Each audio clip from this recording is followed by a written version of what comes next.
Slicer पढ़ रहे थे, स्लाइसर के बारे में जान रहे थे। प्रीवियस जो भी वीडियो है हमारे स्लाइसर पर कई वीडियो हमने डाला है, उसमें केमिकल मेथड बचा, उसको आज मैं डील करने की कोशिश कर रहा हूँ। तो हम लोग देखे थे स्लाइसर में दो मेथड स्टडी किए थे, फिजिकल मेथड और केमिकल मेथड। फिजिकल मेथड के बारे में हमने स्टडी किया और अब बचा केमिकल मेथड। केमिकल मेथड स्टेलाइजर में हमने देखा था कि दो ऐसे एंटीसेप्टिक और डिसइंफेक्टेंट का यूज हमने देखा था, हमने डिस्कस भी किया था। डिसइंफेक्टेंट क्या है और एंटीसेप्टिक्स क्या है। तो डिसइंफेक्टेंट्स के बारे में हमने देखा था कि ये क्या करते हैं, इनएनिमेट पे इस्तेमाल किया जाता है, यानी कि which is not alive, that objects which are not alive, उस पे क्या करते हैं हम लोग डिसइंफेक्टेंट का इस्तेमाल करते हैं। वही एंटीसेप्टिक्स का वैसे जगह पे इस्तेमाल करते हैं जो लिविंग बॉडी है, लिविंग बॉडी पे हम लोग एंटीसेप्टिक्स का इस्तेमाल करते हैं। तो ये है chemical method of sterilization of various that are disinfectant and antiseptics are used. बात आती है कि ये आपकी कुछ फैक्टर्स पे डिपेंड करता है कि कितना हमारा किलिंग होगा, कितना केमिकल एजेंट्स कारगर होगा, ये कुछ फैक्टर्स पे डिपेंड करता है। ऐसे हमने देखा था n indirect proportional to Ct, n indirect proportional to Ct, ये हमने देख चुके हैं रेट ऑफ किलिंग में। वही बता रहा हूं कि यहाँ पे कुछ फैक्टर्स पे डिपेंड करता है। पहला, the nature of sterilising agent, that is disinfectant and antiseptics. Nature कहने का मतलब कि कितना स्ट्रेंथ का है, how powerful is that chemicals which are used, which are to be used on microbes, कितना पावरफुल है, कितना कारगर है, वो डिपेंड करता है। पहला चीज कि उसकी स्ट्रेंथ क्या है, कितना बेहतर है कि नहीं, वो। दूसरा बात कंसंट्रेशन, कंसंट्रेशन यानी कि कितने स्ट्रेंथ को उसका इस्तेमाल हम लोग कर रहे हैं। जैसे मान लीजिए कि कोई केमिकल इस्तेमाल हम कर रहे हैं, तो केमिकल का डिफरेंट नेचर होता है, तो उसमें भी अब सेम केमिकल मान लीजिए कि फॉर्मल्डिहाइड का इस्तेमाल कर रहे हैं, फॉर्मलिन इस्तेमाल कर रहे हैं, तो उसमें कंसंट्रेशन भी डिपेंड करेगा कि कितना कंसंट्रेशन पे इस्तेमाल हम किए हैं। दैट इज यहां पे हम लोग देख भी रहे थे। दूसरा एनवायरमेंटल कंडीशन। अब बात है कि क्या एनवायरनमेंट ही फेवरेबल है कि नहीं, एनवायरनमेंट फेवरेबल है कि नहीं। क्या हमारा जैसे कि सबसे बड़ा रोल करता है पीएच का, सबसे बड़ा रोल होता है कि एनवायरमेंटल पीएच कितना है, क्या वो फेवरेबल है कि नहीं कि हम माइक्रोब्स को किल कर सके, या फिर जो हम डिसइंफेक्टेंट या एंटीसेप्टिक्स इस्तेमाल कर रहे हैं वो माइक्रोब्स को किल कर सके, ऑब्जेक्ट्स को स्टेलाइज कर सके। तो ये तीन चीज, पहला नेचर, दूसरा कंसंट्रेशन और तीसरा एनवायरमेंटल कंडीशन, ये इस पे बहुत ज्यादा डिपेंड करता है। और रेट ऑफ किलिंग की बात हम लोग किए थे, तो ये देखे ही थे, number of survival is indirectly proportional to concentration of agent use and time, कितना टाइम आप अप्लाई कर। अब बात आते हैं मैकेनिज्म क्या है, आखिर केमिकल एजेंट्स जो हम इस्तेमाल कर रहे हैं, केमिकल एजेंट्स जो इस्तेमाल करेंगे उसका मैकेनिज्म क्या होगा, वो किस तरह से माइक्रोब्स को किल करता है, क्या क्या चेंजेस लाता है जिससे माइक्रोब्स किल हो जाता है। तो पहला चीज है interfering with enzymatic system of the organism. मान लीजिए कि कोई बैक्टीरिया है, बैक्टीरिया को डिस्ट्रॉय करना है, तो बैक्टीरिया को डिस्ट्रॉय करने का कई तरीका हो सकता है। ऐसे अगर हम लोग जनरल प्रॉपर्टीज बैक्टीरिया का पढ़ रहे थे, तो उसमें भी हमने इस बात को डिस्कस किया था। लेकिन तो इसमें है एंजाइमेटिक एक्शन, यानी कि बैक्टीरिया का भी कुछ न कुछ एंजाइमेटिक एक्शन होता है जिससे वो आगे सर्वाइव करता है। तो उसको क्या किया जाता है, चॉक कर देता है हमारा कौन, केमिकल एजेंट्स, उस पे डिस्ट्रैक्ट कर देता है, उसमें चेंजेस ला देता है, जिससे बैक्टीरिया क्या होता है कि सर्वाइवल उसका टफ हो जाता है, सर्वाइव नहीं कर पाता है। दूसरा कोगुलेशन और मॉडिफिकेशन ऑफ प्रोटीन। हमारा बैक्टीरिया जो है, सेल जो है, प्रोटीन को उसमें बहुत ज्यादा मात्रा होती है, प्रोटीन कंपोनेंट बहुत ज्यादा होता है। तो करता क्या है कि उसी को कोगुलेट कर देता है, या फिर उसके नेचर को डीनेचर करता है, मॉडिफाइड कर देता है। तो इससे होगा क्या कि अगर उसका सेल बॉडी ही डिस्ट्रक्ट हो जाएगा, चूंकि प्रोटीन की मात्रा जो भी है प्रोटीन से बना हुआ है, अब प्रोटीन ही कोगुलेट कर दिया जाए या मॉडिफाई कर दिया जाए तो क्या होगा, उसका बॉडी ही डैमेज हो जाएगा। दूसरी चीज डिसरप्शन ऑफ सेल मेम्ब्रेन। कुछ जो होते हैं, कुछ केमिकल एजेंट्स जो होते हैं सेल मेम्ब्रेन को ही डैमेज कर देते हैं, सेल मेम्ब्रेन को ब्रेक कर देते हैं, तो उस तरह से बैक्टीरिया को डिस्ट्रॉय किया जा सकता है। फिर है ऑक्सीडेटिव डैमेज। ऑक्सीडेटिव डैमेज करने के बाद ऑक्सीडेशन जनरेट कर देना, ऑक्सीडेशन करा देना। तो बैक्टीरियल कंपोनेंट में कुछ केमिकल एजेंट्स क्या होते हैं, तो वो करते हैं ऑक्सीडेशन करा देते हैं उनके सेलुलर कंपोनेंट्स के अंदर, जिसकी वजह से वो डिस्ट्रॉय हो जाता है। नेक्स्ट है हमारा मॉडिफिकेशन ऑफ डीएनए। हमारा देखते हैं हर सेल में डीएनए होता है, और उसी तरह से बैक्टीरिया में डीएनए है। डीएनए को ही मॉडिफाई कर दिया जाता है, उसको ब्रेक कर दिया जाए या फिर उसको मॉडिफाई कर दिया जाता है केमिकल एजेंट द्वारा, जिस वजह से वो सेल डैमेज हो जाता है।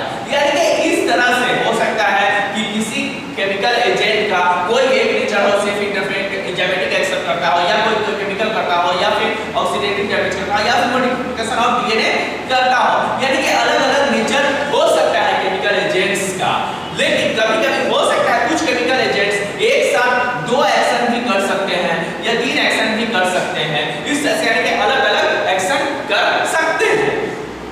अब बात आती है chemical agents are divided into 2 groups. Chemical agents को 2 भाग में बांटा गया है। हमारा पहला है लिक्विड एजेंट, दूसरा गैसियस एजेंट। इसके बारे में फर्दर देखते हैं।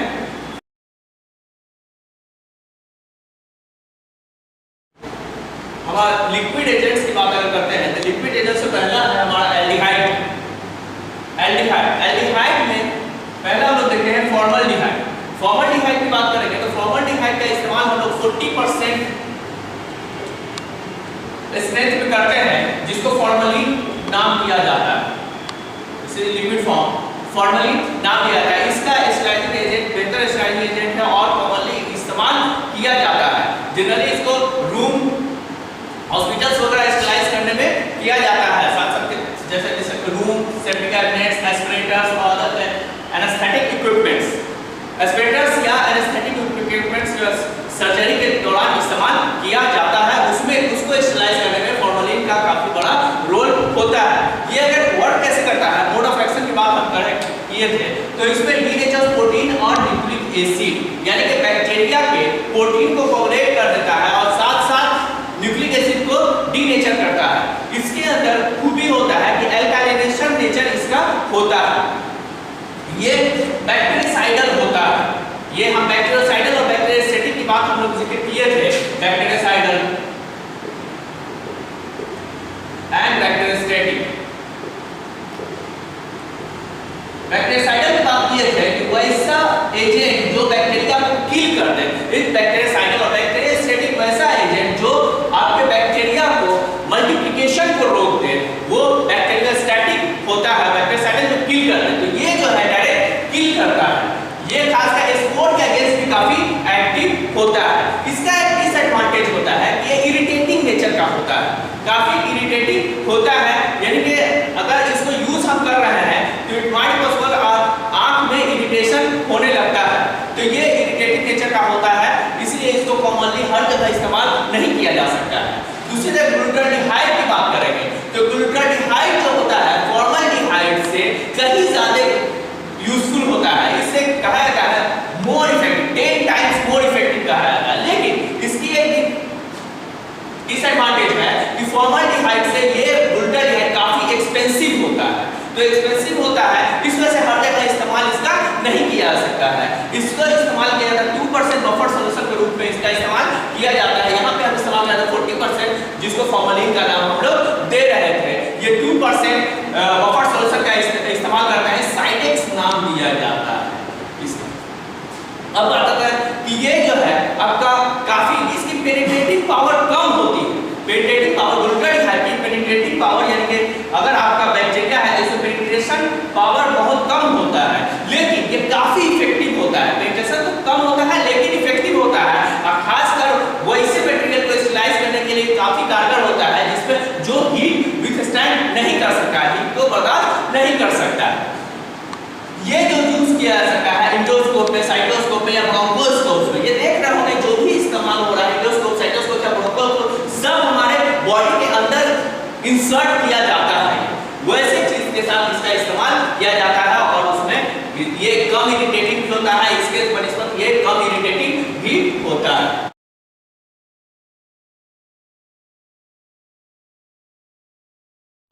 नेक्स्ट हम अल्कोहल की बात करते हैं। अल्कोहल कॉमनली इस्तेमाल किया जाता है, लेकिन अगर बात करेंगे तो ये जो है अगर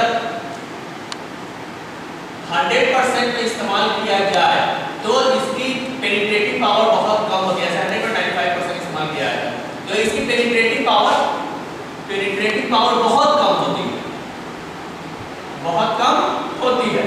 लेकिन उसी को जैसे नहीं अगर डाइल्यूट कर दिया जाए तो ये इसकी पावर बहुत ज्यादा रेज हो जाती है।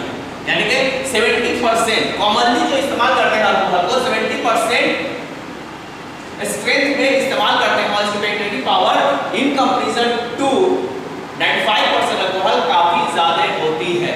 ये जो है दैट इज एब्सोल्यूट अल्कोहल के बनिस्बत इसकी डाइल्यूटेड अल्कोहल की जैसे वाटर कंटेंट इसको मिलेगा, इसकी पेनिट्रेटिंग पावर बढ़ जाती है और काफी इफेक्टिव हो जाता है। इसके ये जो है एक्ट कैसे करता है तो लिपिड स्ट्रक्चर को डिस्ट्रॉय करता है, सेल वॉल में मौजूद लिपिड स्ट्रक्चर्स को, सेल मेम्ब्रेन में मौजूद लिपिड स्ट्रक्चर को डिस्टर्ब कर देता है और साथ ही प्रोटीन को भी डोमिनेट करता है, प्रोटीन को डीनेचर कर देता है।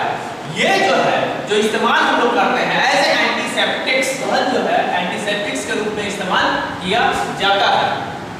जैसे कॉमन इस्तेमाल हम लोग लेबोरेटरी में देखते हैं क्या होता है, अल्कोहल पैड्स होते हैं या अल्कोहल सॉल्ट्स होते हैं जो कलेक्शन के दौरान, ब्लड कलेक्शन के दौरान उसका इस्तेमाल किया जाता है। अब बात करें फिनॉल की बात अगर करेंगे तो फिनॉल कहा जाता है कि सबसे पहला अगर डिसइंफेक्टेंट है तो फिनॉल ही है। इसका इस्तेमाल सबसे पहले लिस्टर साहब ने 1860 में अपनी सर्जरी के दौरान इसका फर्स्ट टाइम किया था। इसका स्टार्टिंग पहला बार इस्तेमाल इसी का किया था, लेकिन ये कंटिन्यूटी में नहीं रह सका क्योंकि ये काफी कॉस्टिक होता है। कॉस्टिक यानी कि ये इसका जो नेचर जो होता है सेल्स को काफी इरिटेट करता है, इरिटेटिंग करता है नेचर का, इसीलिए इसका इस्तेमाल कंटिन्यूटी में नहीं रहा। और अब जो है लेकिन इसका इस्तेमाल, इसका मेन जो मोड ऑफ एक्शन था कि माइक्रोब्स का प्रोटीन को डीनेचर करता है और सेल मेम्ब्रेन को भी डैमेज करता है। अब बात करते हैं जब फिनॉल का इस्तेमाल डायरेक्ट रूप में नहीं होता है लेकिन इसको डाइल्यूट करके हम लोग इस्तेमाल करते हैं, 2-3% ऑफ फिनॉलिक्स का इस्तेमाल किया जाता है। ये फिनॉलिक्स जो अब जो इस्तेमाल हो रहे हैं सुडॉन, हाइड्रोलिन या फिर इजल नाम से इस्तेमाल किया जाता है, कॉमनली इस्तेमाल होते हैं। एक काफी इंपॉर्टेंट जो हेक्साक्लोरोफिन नाम का फिनॉलिक्स का भी इस्तेमाल किया जाता है, किसमें, जर्मिसाइडल सोप्स में, साबुन में इस्तेमाल करते हैं। लेकिन प्रोलॉन्ग इस्तेमाल इसका हम नहीं कर सकते हैं, कंटिन्यूटी में इस्तेमाल इसका नहीं कर सकते हैं क्योंकि इससे एक चीज देखा गया कि इसका कंटिन्यूटी में इस्तेमाल करने से न्यूरोटॉक्सिसिटी होने का चांसेस रहता है, न्यूरोटॉक्सिसिटी होने का चांसेस रहता है, प्रॉब्लम्स रहता है। इसलिए इसको क्या करते हैं, इसका इस्तेमाल कंटिन्यूटी में नहीं किया जा सकता है ड्यू टू न्यूरोटॉक्सिसिटी।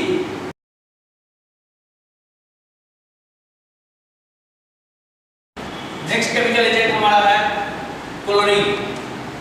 ये जनरली इस्तेमाल होता है वाटर सप्लाई में, वाटर सप्लाई को प्यूरिफाई करने में ये जनरली इस्तेमाल होता है। साथ साथ स्विमिंग वाटर में भी, स्विमिंग वाटर में भी इसका इस्तेमाल होता है। स्विमिंग पूल में वाटर जो सप्लाई किया जाता है उसमें भी क्लोरीन का इस्तेमाल किया जाता है। ये जो है अपनी एंजाइमेटिक एक्टिविटी द्वारा बैक्टीरिया को डिस्ट्रॉय करता है और साथ साथ ऑक्सीडाइजिंग एजेंट के रूप में ये वर्क करता है, ऑक्सीडेशन जनरेट करता है इसमें बैक्टीरिया में। इसका जो डेरिवेटिव है वो कॉमनली इस्तेमाल हम लोग करते हैं, जैसे हाइपोक्लोराइड डेरिवेटिव है, क्लोरीन का डेरिवेटिव है, उसका इस्तेमाल हम लोग करते हैं। ये बैक्टीरियासाइडल नेचर का होता है। ये कॉमनली जो इस्तेमाल हाइपोक्लोराइड का हम लोग करते हैं ये अब इसको डाइल्यूट करके छिड़काव रूम में छिड़काव भी करते हैं और खास कर इन्वायरमेंट में छिड़काव करके इसका इस्तेमाल हम लोग करते हैं। ये काफी इफेक्टिव रहता है, बैक्टीरिया, स्पोर और वायरस के काफी इफेक्टिव रहता है। खासकर इसका डेरिवेटिव ब्लीच और क्लोरोक्स की बात करेंगे हम लोग तो ये किसी भी हॉस्पिटल या होम में इस्तेमाल किया जाता है। ब्लीचिंग पाउडर का आप लोग देखते भी होंगे कि अक्सर आपके घर के आसपास में छिड़काव किया जाता है ताकि जनरली जो है हमारा डेवलप माइक्रोब्स वहां पे न करे और हम सेफ रहे।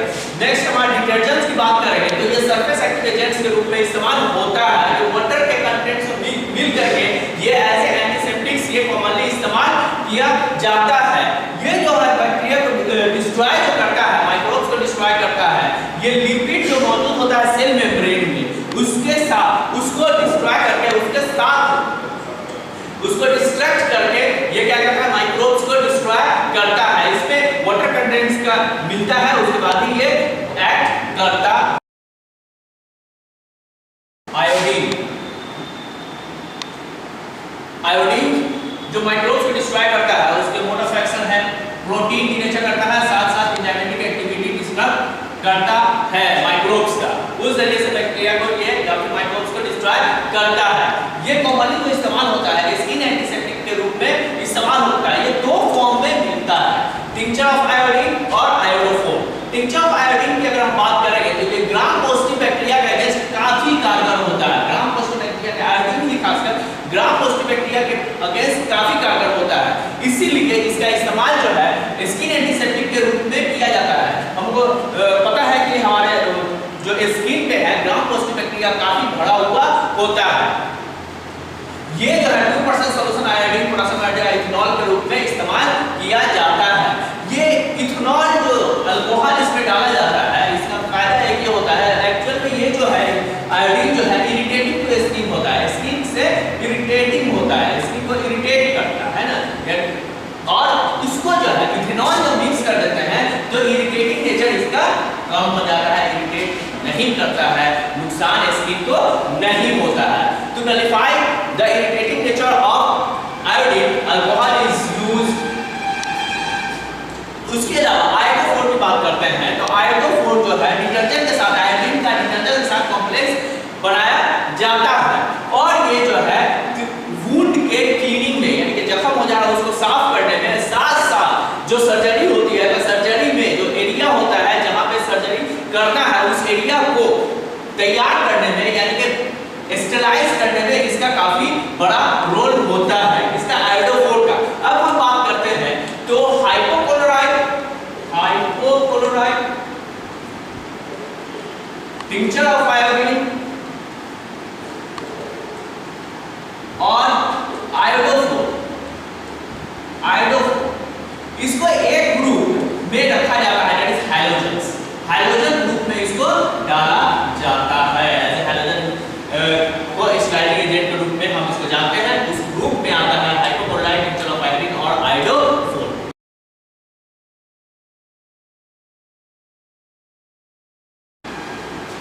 हेवी मेटल्स मतलब देखते हैं हेवी मेटल्स का जो नेचर है वो एंजाइमेटिक एक्टिविटी को डिस्ट्रैक्ट करता है माइक्रोब्स के। इसमें कॉमनली अगर एग्जांपल देखेंगे तो मर्क्यूरी या सिल्वर का इस्तेमाल हम लोग करते हैं मेडिसिन में, खासकर इसका बहुत बड़ा रोल होता है। मेटल्स का मेडिसिन में खासकर बहुत बड़ा रोल होता है। जैसे कि अगर देखेंगे तो गोनोकोकल इन्फेक्शन में इसका मेडिसिन कारगर होता है या फिर बर्निंग वुंड्स में इसका इस्तेमाल किया जाता है या इसका साल्ट्स भी इस्तेमाल कर सकते हैं। उसका हाइड्रोजन पेरोक्साइड का जो है ये ऑक्सीडाइजिंग एजेंट के रूप में इस्तेमाल होता है बैक्टीरिया को डिस्टर्ब करने में और एंजाइमेटिक एक्टिविटी को डिस्टर्ब करता है। ये जो है खास करके इसका कॉमन इस्तेमाल हाइड्रोजन पेरोक्साइड का जो होता है एंटीसेप्टिक्स के रूप में इसका इस्तेमाल कॉमनली किया जाता है वुंड्स को साफ करने में। ये काफी कारगर होता है। अगर बेटाडीन की बात करें तो बेटाडीन के अलावा इसका बहुत बड़ा रोल है वुंड्स क्लियर करने में। एसिड एल्कली की बात करेंगे तो स्ट्रॉन्ग एसिड एल्कली जो है प्रोटीन को डिस्टर्ब करके यानी कि डीनेचर करके ये क्या करता है स्लाइस करता है। लेकिन अगर दूसरी तरफ देखेंगे तो वीक एसिड की बात करेंगे जैसे बेंजोइक या प्रोपियोनिक या फिर साइट्रिक एसिड की बात करेंगे तो फूड प्रिजर्वेटिव के रूप में इसका इस्तेमाल किया जाता है। ये सब जो होता है वीक एसिड बेंजोइक या प्रोपियोनिक या साइट्रिक एसिड जो होता है बढ़ता है। बैक्टीरिया स्टैटिक नेचर होने की वजह से क्या करता है वो कि माइक्रोब्स को ग्रोथ करने नहीं देता है, उसके मल्टीप्लिकेशन को रोक देता है। अब फूड में अक्सर जो अगर खराब होता है तो वो होता है माइक्रोब्स के डेवलपमेंट की वजह से। अब उसका है कि उसको रोक दिया गया, उसके ग्रोथ को रोक दिया गया, उसके मल्टीप्लिकेशन को रोक दिया गया तो इस प्रिजर्वेटिव के द्वारा तो क्या होता है फूड हमारा खराब नहीं होता है, इसलिए फूड प्रिजर्वेटिव के रूप में इसका इस्तेमाल हम लोग करते हैं। डाइस डाई का मतलब हम लोग पढ़ते आ रहे हैं तो स्टेन में हम लोग इसका काफी रोल पढ़ा था डाई का, जैसे क्रिस्टल वायलेट या मैग्नेटाइट ग्रीन का जेंशन वायलेट इस सब का रोल हमने बहुत ज्यादा पढ़ा था। स्टेनिंग पर्पस से बैक्टीरियल स्टेन में इसका यूज होता है, लेकिन बैक्टीरियल स्टेन के साथ साथ ये स्टरलाइजेशन में भी इसका बहुत बड़ा रोल है। इसका मोड ऑफ एक्शन की बात हम करेंगे तो जो डीएनए को मॉडिफाई करता है, डीएनए को डीनेचर करता है और उस तरीके से हमारा माइक्रोब डिस्ट्रक्ट होता है, डिस्ट्रॉय होता है। ये करता क्या है तो ये डाई जो होता है पॉजिटिवली चार्ज होता है, पॉजिटिव चार्ज होता है और हमारा फॉस्फेट ग्रुप न्यूक्लिक एसिड यानी कि डीएनए में मौजूद होता है वो नेगेटिव चार्ज होता है। ये दोनों क्या कर देता है ये एक दूसरे को नलिफाई करके डिस्ट्रॉय कर देता है डीएनए को और इस तरह से हमारा बैक्टीरिया डिस्ट्रॉय होता है। ये बैक्टीरिया ग्रोथ को ही रोक देता है, माइक्रोब्स के एक्चुअली डीएनए डिस्टर्ब हो गया, मॉडिफाइड हो गया, बैक्टीरियल ग्रोथ हो नहीं सकेगा और इसका इनहिबिट कर देता है। That is bacteriostatic in nature. ये जो है कहां यूज होता है स्किन और वुंड एंटीसेप्टिक्स में कॉमनली इस्तेमाल किया जाता है। ये काफी वुंड में अगर वुंड में कंटीन्यूअस इसको लगाया जाए तो ये काफी ज्यादा क्या होता है कि वुंड को क्योर भी करने में हेल्पफुल होता है।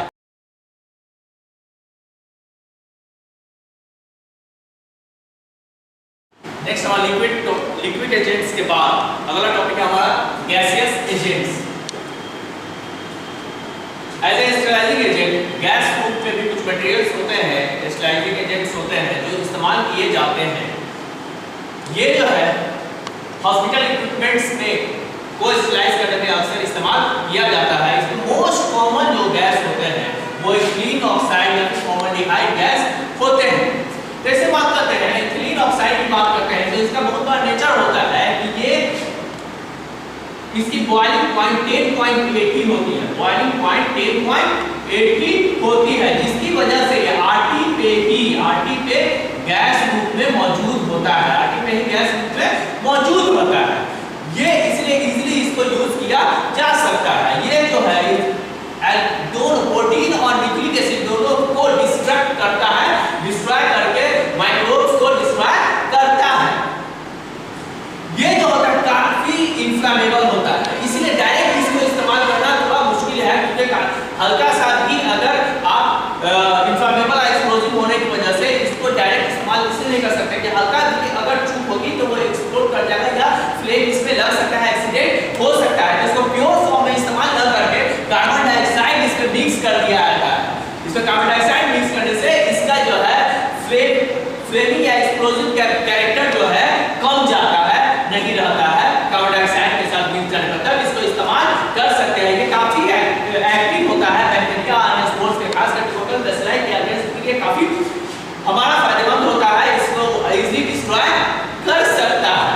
ये जो है हार्ड टाग मशीन या फिर प्लास्टिक आइटम कैथेटर्स वगैरह के इस्तेमाल करने में इसको स्लाइस करने में इस्तेमाल करते हैं। एक खास बात कि इससे अगर इस स्लाइस हम करेंगे इथिलीन ऑक्साइड से डिटॉक्सिफिकेशन से गुजरना पड़ता है उस मटेरियल को। अगर मान लेते कैथेटर अगर इस्तेमाल कर रहे हैं, कैथेटर को स्लाइस कर रहे हैं तो कभी भी स्लाइस करने के तुरंत बाद इसको इस्तेमाल हम नहीं कर सकते हैं विदाउट डिटॉक्सिफिकेशन। डिटॉक्सिफिकेशन करने का मतलब इसमें करते क्या है कि ये जो इथिलीन ऑक्साइड जो है टॉक्सिक नेचर का होता है, टॉक्सिक नेचर का होता है।